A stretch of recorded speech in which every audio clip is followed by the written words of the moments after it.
Welcome to the Global Student Voices podcast with host Coach Martin in this illuminating episode, a true guru in international education, Marty Bennett. Marty, whose own international journey began at age 5 as an international student moving from the UK to the US in 1974, shares his extensive professional career and deep insights. We delve into the cycles and future of international education, exploring the unprecedented political climate impacting international education today, highlighting issues such as travel bans and significant visa hurdles. Marty also discusses the urgent need for institutions to diversify not just where they recruit, but how they deliver education, emphasizing the potential of transnational education. Despite these challenges, we underscore the immense economic and societal value of international education for the U.S.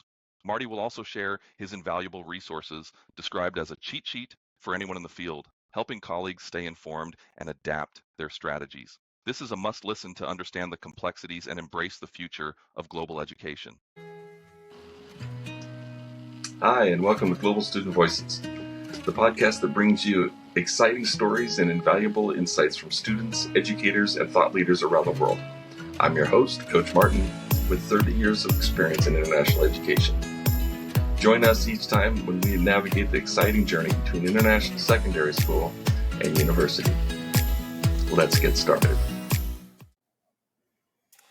It is my pleasure to welcome Marty Bennett. Marty, it is good to see you, friend. We are talking about international education, and you are a guru in this area. And I want to hear a little bit about how you got into international education, what kind of drives you into this field, and what you're most passionate about these days. Thanks for the invite, Scott. Good to be chatting with you live again after all these years. Yeah. My career in international education has my entire professional career since I finished my undergraduate and graduate degrees at Marquette University in Milwaukee, where I studied. But that predates my international experience. Actually, predates that. I was an international student. My family moved from the UK to the US when I was 5 years old in 1974. June 1st, we just celebrated the 51st anniversary of our family moving to the US in 1974 to start our life. My dad's company in the UK had moved us to their world headquarters in St. Louis, Missouri, where I grew up. And I was an L2, intercompany transfer dependent in kindergarten first grade. So I had a cute British accent. I back in 1956, the bicentennial, and then it was gone. But I kept my passport and actually dual citizenship, so I've always had that international piece of me. Didn't really scratch that itch in college at all. Too focused on getting my studies, being a double major. I was going on to law school, and that didn't work out, thankfully, because I originally wanted to run for office someday, and that was a blessing in disguise, being able to go that route.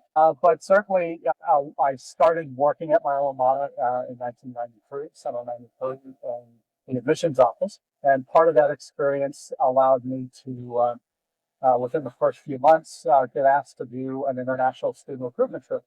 Someone in the international office couldn't do it, and our dean of admissions was asked, "Hey, is there anyone who wants to do this trip to Germany and Switzerland for 10 days in November?" I say, "Oh, okay." Twist my arm, I'll put my hand up. I went on the trip and absolutely fell in love with it and caught the international bug. Certainly, my first international trip started with a visit to Tassis, Lugano, in Switzerland. So that was my first international school, and one of the most beautiful campuses you'll ever see in the mountains and the lakes of Switzerland, and that was my exposure and start to my international career in 1993. For me, it's been a real roller coaster, many stops along the way, many locations. After starting at Marquette for 7 years, I moved to the UK, worked at an international school there for 2.5 years with my wife. That was our honeymoon. We got married right before we moved in January of 2000. And every school break, she was teaching third grade, moved me off to a different place around Europe. I was doing guidance in English music schools. I got started our journey overseas, actually living and working overseas. I got to reconnect with my relatives that don't travel. They're all bombards in the UK. They don't really travel outside the UK very much at all. So I had 6 or 7 stops at different institutions, started my own consulting business, worked with Education USA for a number of years. It's been probably some of the biggest highlights in my career and impact globally that I'm able to have. But now been working at the University of Akron, where I currently sit, work remotely for them. I live in Northwest Ohio. Akron is in Northeast Ohio. And I work been working with them since January as the director of recruitment and engagement. That's wonderful.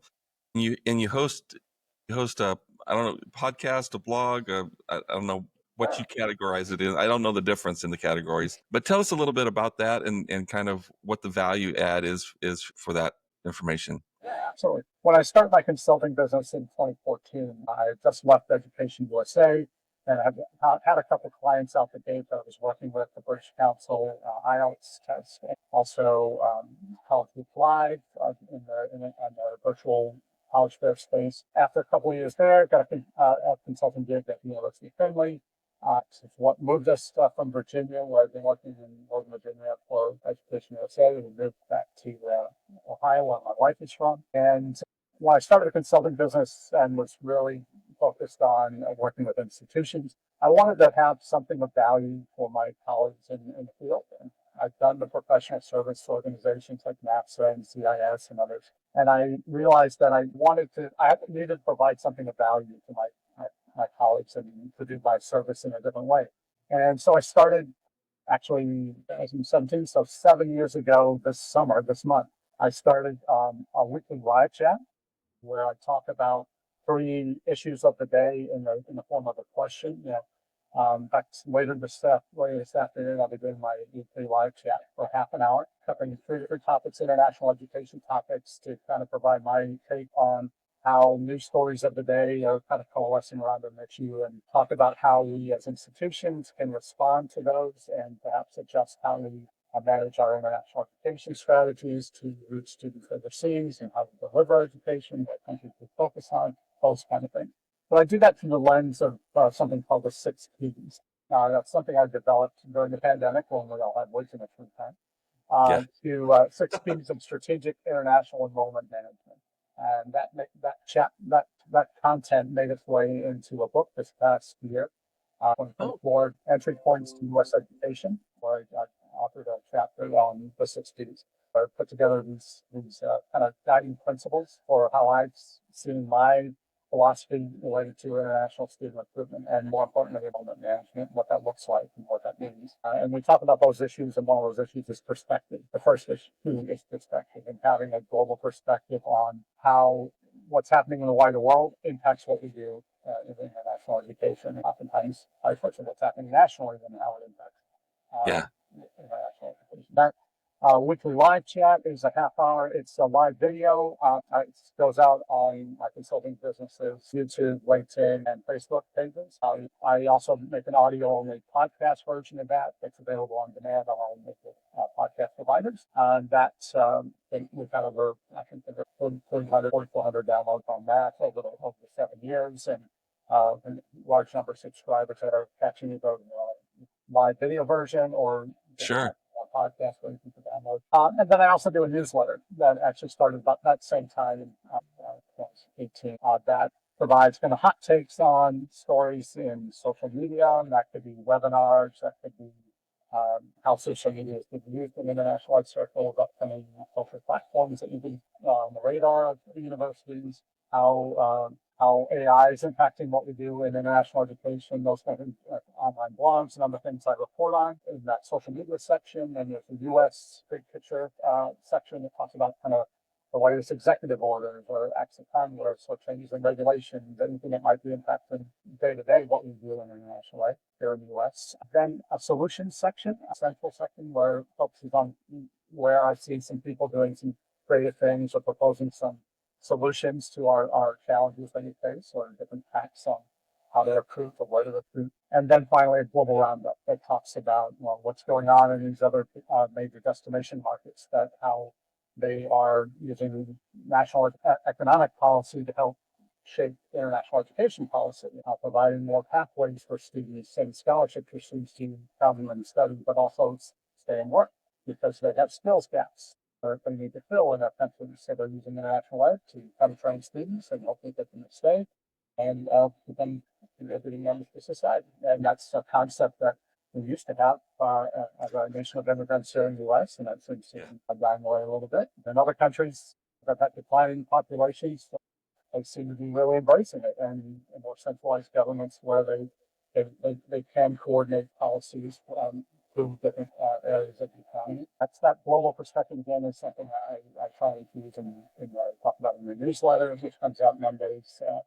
Monday mornings, either through LinkedIn or actually email version of it. And between those two versions, we got about 2,600 subscribers on the newsletter. So really, really proud about how many folks are catching that content. Free content we provide to folks who have interest in international. Yeah, I think I've been following you for a long time, and when I was talking to a university president about staying connected and staying abreast, and there just seems to be so much, and it's just like, how can you possibly stay connected? And I was like, well, I have kind of a cheat for that.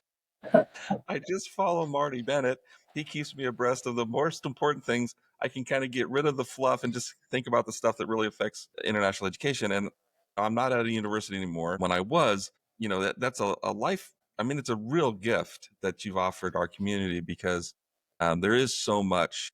I mean, we're just saturated with content of all kinds, and to be able to get that quick 30-minute once a week. Here's what you really need to know.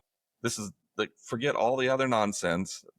Just if you get this, you'll be fine, and you feel like you can stay abreast of what's happening. And it's certainly anybody who's at a university that has international students, whether you want to grow or not, just to be competent in your field. This is a very simple. It's a total cheat sheet, and it's just so simple way to stay abreast and have. It's basically the gift you've given is given every school access to having an expert on their staff without having to pay for it. They should pay you for it, by the way, just in case anybody's listening. But it's really a fantastic service, and I hope if any universities are listening to this, that they should be your first follow. We have a little bit different. We kind of come at this from two different directions, in the sense that the work that we're doing is really more focused on the international schools and supporting those schools, and that's not all of the international pool, right? I mean, this is a very small portion of it, but right now we're focused on working with small and mid-sized schools who don't get recruited at all. I mean, these are kids who are very qualified,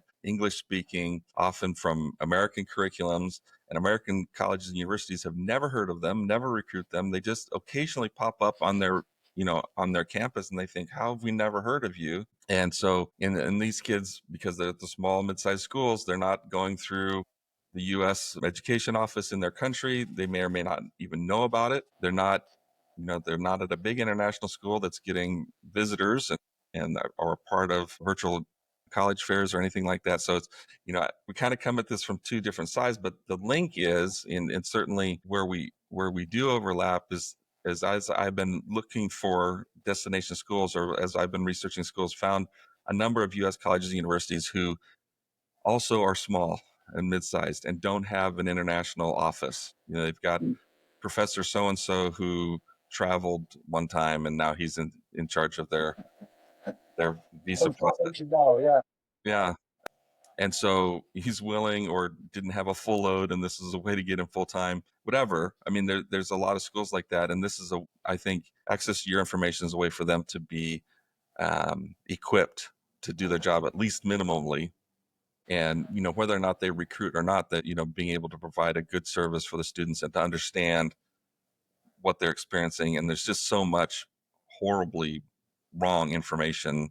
Rather than combat that, my arrow is just get the good information. You can trust it.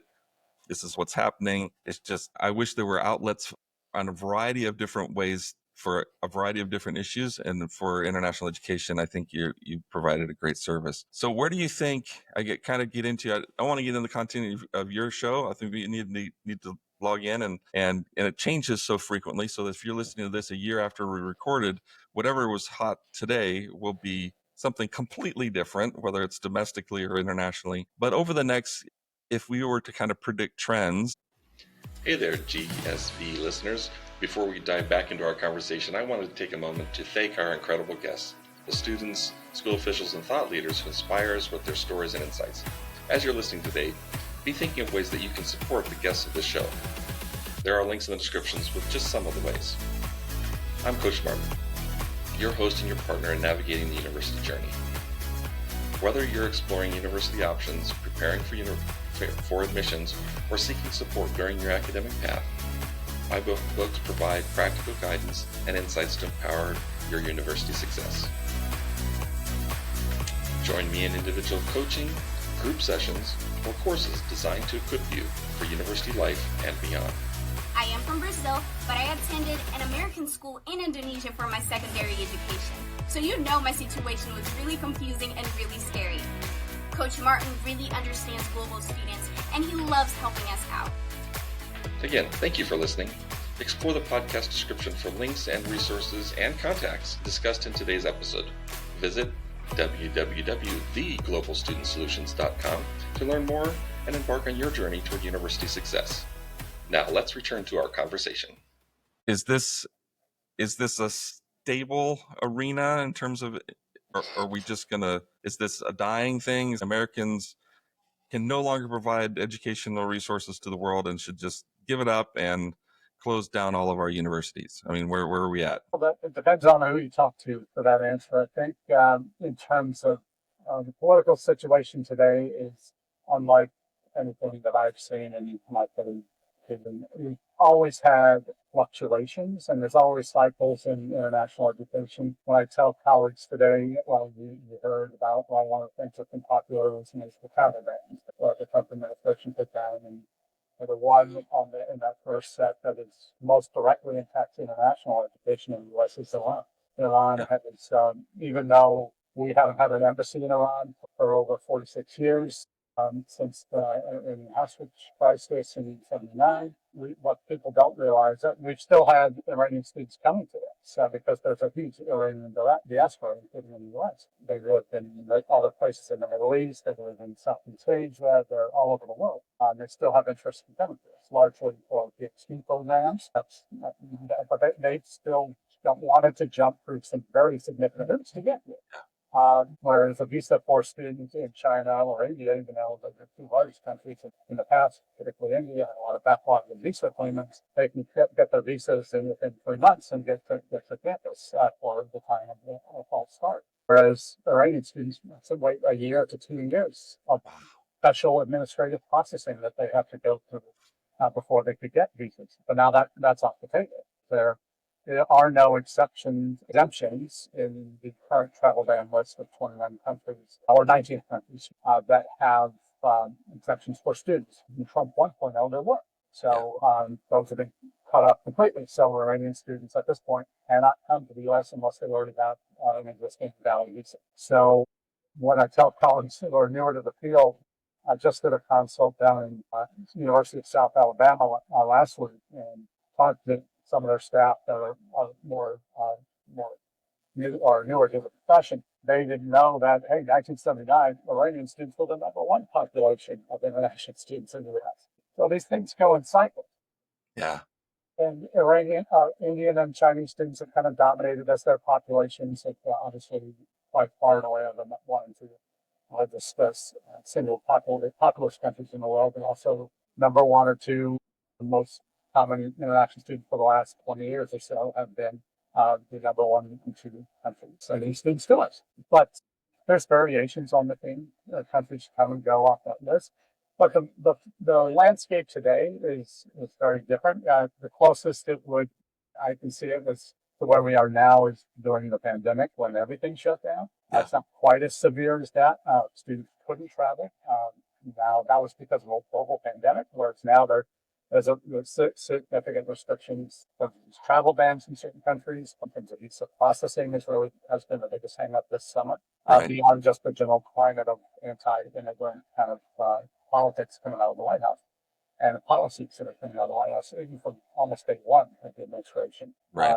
We see the terminations that were happening for current students, policies that seem to be free speech, infringing on free speech of students, that you can't say anything, can't shout fire in a crowded theater. That's been extended to you can't say anything that's supportive of Hamas in the Gaza-Israel conflict. So there's all sorts of things that have changed kind of the mood and the tenor of how we talk about things internationally in the U.S. in the last 6 months. The political climate is one that is forcing institutions to be creative in terms of where they recruit now. I think it's shifting dynamics. Just over the last 10, 15 years, we've been talking about diversifying where we recruit students from, beyond just India and China, not becoming overly dependent on one or two countries. Naturally, we are, because they are the key.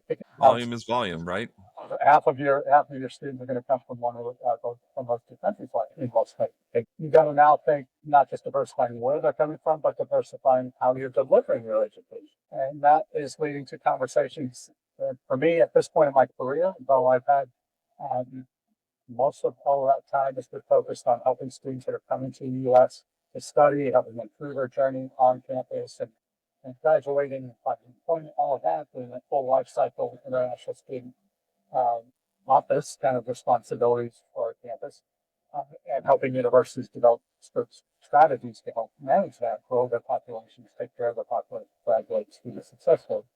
The reality is, in the U.S. now, we have to have greater options in terms of if we still want to have international as part of our communities, and in terms of the obvious revenue implications of having international students, which unfortunately is the main driver for a lot of schools, particularly state institutions. We have to look beyond just bringing them here. We have to look at online delivery of our programs. We have to look at potentially looking at other TNE options. TNE, transnational education, is something we don't do well, and on the whole, here in the United States, there are a handful of colleges that have had branch campuses overseas for years. But those colleges typically are ones that have large endowments to build a campus in Abu Dhabi, like NYU has there, and in Shanghai, or the 7 campuses that U.S. colleges have invited to set up Education City in Doha, Qatar, and where these campuses have kind of 1 or 2 programs that they built and offered and started delivering in a physical space that was bought and paid for by Qatari government, and with some long-term costs that were borne by the institutions, obviously. But those are the exceptions. Yeah. Whereas you look at the UK, you look at what Australia have been doing for decades in transnational education, delivering either bricks and mortar facilities in a third country, working with a partner institution to program and deliver university programs abroad, or through online education, delivering those 3 delivery mechanisms for delivering a university program outside of their home country. That transnational education is something the U.S. is not good at. There are a few non-brand name schools like Webster University that have had built campuses and built campuses around the world, probably a dozen locations, but those are smaller niche programs. They're not volume-driven programs in most cases, but it gives opportunities for students to start their experiences in other places or have that as part of their overall undergraduate program. There are schools like NYU now. I think they have some other campuses as well, where they're now, particularly in this political climate, they're building in options for students that might have wanted to come to the New York campus or to start the program. Now, I was saying, let's start you in Abu Dhabi or Shanghai or maybe in Italy or London or whatever, to give them still the pathway to the U.S., the great experience in the U.S., but actually have an option now that they can implement and say, we still want you here, but we appreciate visa delays. There's a full month in the busiest time of the year between May and August, when 70% of international students come into the U.S. go to their visa appointments, a full month when they weren't able to make appointments. And that has put students in certain countries, we've just had students this week report they think that a visa appointment in February from India to come. So that's obviously way too late for the fall. So even the spring, it's going to be past the start of the spring semester. So we're looking at ways that we can have a later start date for students in that program, perhaps. So it's really now a matter of having flexibility on the U.S. side to either adjust to do defers. I think that's the quickest way to at least keep the student interested, defer their enrollment for semester, and hope they can get a visa appointment through the spring. or potentially a year. Or if a campus already has other locations around the world to say, hey, can't get you here in the U.S. to start this fall, but how about going to this other location we have to start the program? So it's not ideal, makeshift kind of fix to the situation, but I think more and more we're going to see universities exploring T&E options, and particularly we're doing a couple of these at Akron right now, exploring options for delivering our degree experiences in a couple of our strongest programs through new partners overseas. And it's going to take a while to build it up, but longer term, we'll provide an outlet for students that maybe couldn't get here initially. If there was Iranian students from Myanmar that might have come previously that can't get in now based on the current travel bans, give them an option in English to come to start country before they can. Yeah, it's an interesting. No, it's not. It's a dark time for most of us who've recognized the value and have traveled enough and seen enough to recognize all the good that has happened through education and how it's created not only opportunities for people, but also economic opportunities for the United States. I mean, regardless of where you come from perspective on this, if you take a serious look at international education, it's been a boost. I remember when I was early on working at university in the U.S., when I was at Anderson, I traveled part of a delegation to Washington, D.C., met with lawmakers during one of the Bush administrations, I think, and to meet with lawmakers from both sides of the aisle.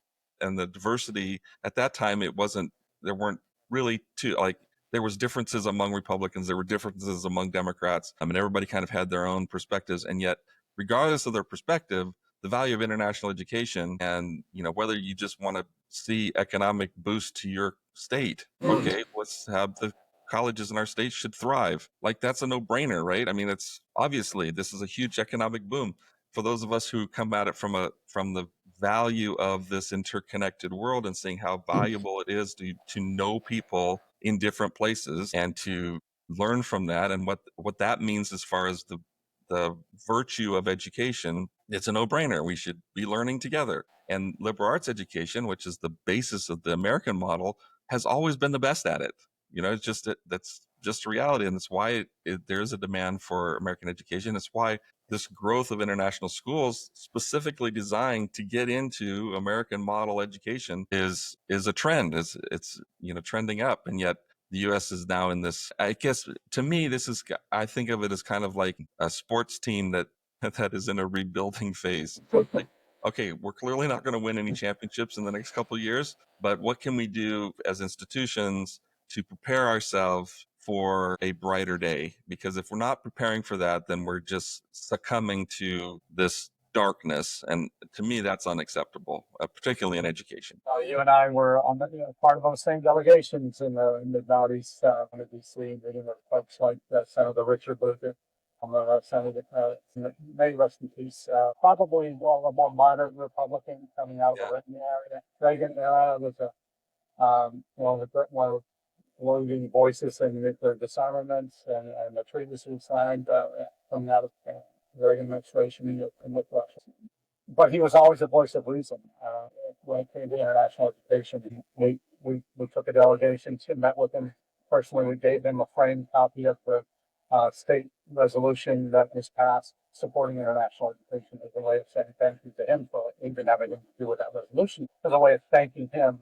Our legislature passed this resolution. We went to his option in the spring because he's been such a great supporter of international education. Yeah. He arranged, this is post 9/11, hearings on, he was on the Foreign Relations Committee, chair of the Foreign Relations Committee. He arranged hearings on visa issuance, and it was a real issue for Muslim students, male Muslim students in particular, post 9/11. And I remember those times when, obviously, that was probably a microcosm of what we're experiencing now globally with post 9/11 students from the Middle East, Muslim students in general.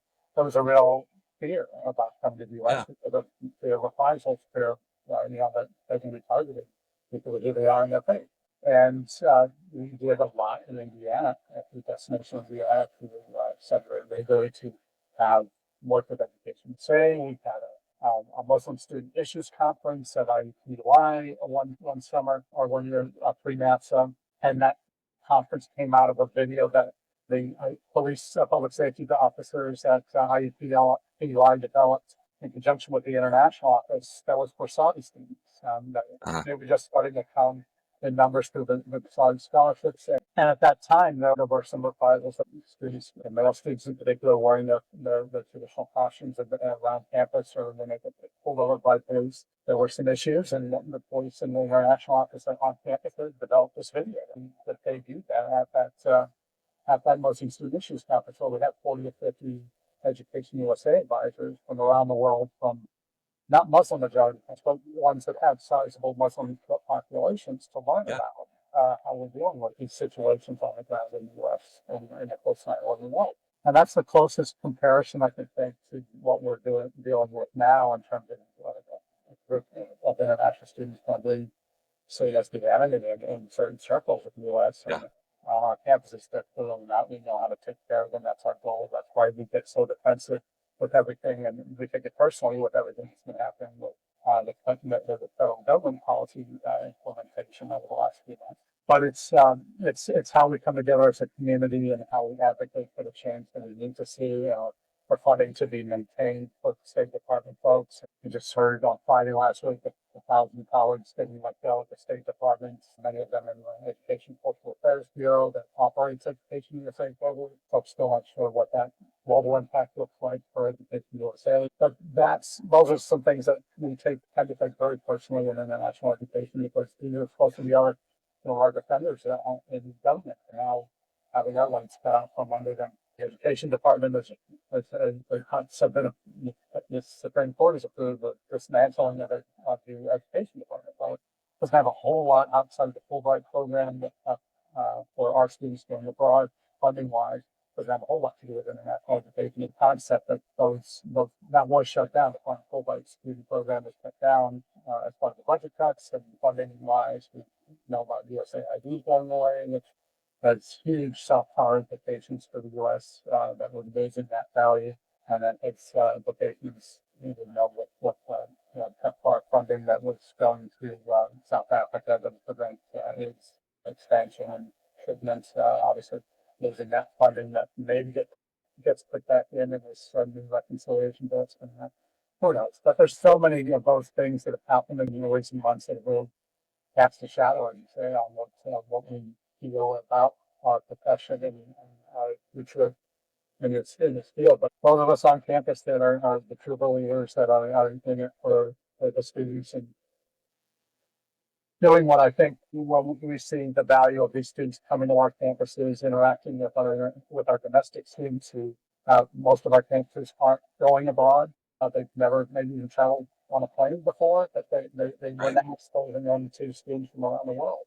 And that kind of opens their eyes to what this world really is about. There is a world outside their state, outside the national borders. And people, even though they have different practices and different faiths, perhaps different food that they eat, there's more that ties us together than separates us. And I think that's the true value and the real, beyond the economic value, beyond the soft power, all of those. And that's the real value for us as a country, is by having those students from overseas interact with our current domestic students who won't have those experiences likely. But won't even think about having an international experience until they've had exposure to it. And through the students they meet from different countries in their classrooms, in their residence halls, in their activities and clubs at the corner, all of that is truly transformational for not only the domestic students, but for the international students as well. Yep.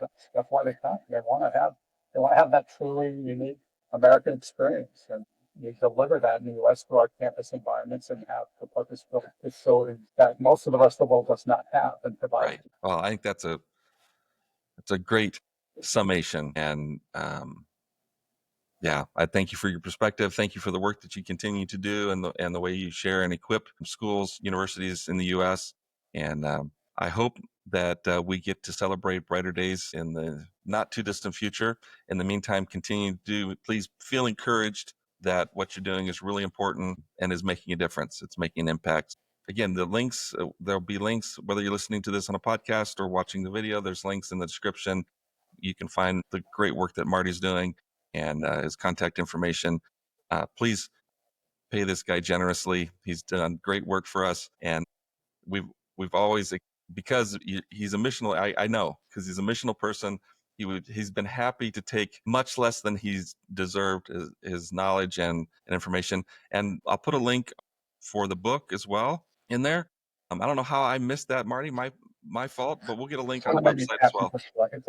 Yeah, no, I think it's really, really important and a useful resource. So we'll have a link for that, not only in the description, but we'll have that on our website as well. So thank you, sir, and wish you very much well as we head into the summer. Our encouragement is you're talking to your students, encouragement that they are very welcome. There's a lot of us who are getting drowned out by noise, but there's a lot of us who are very excited they're coming, and they'll find hospitality in their communities when they arrive. All right. Thanks, Marty. Hi, and welcome to Global Student Voices, the podcast that brings you exciting stories and invaluable insights from students, educators, and thought leaders around the world. I'm your host, Coach Martin, with 30 years of experience in international education. Join us each time when we navigate the exciting journey between international secondary school and university. Let's get started.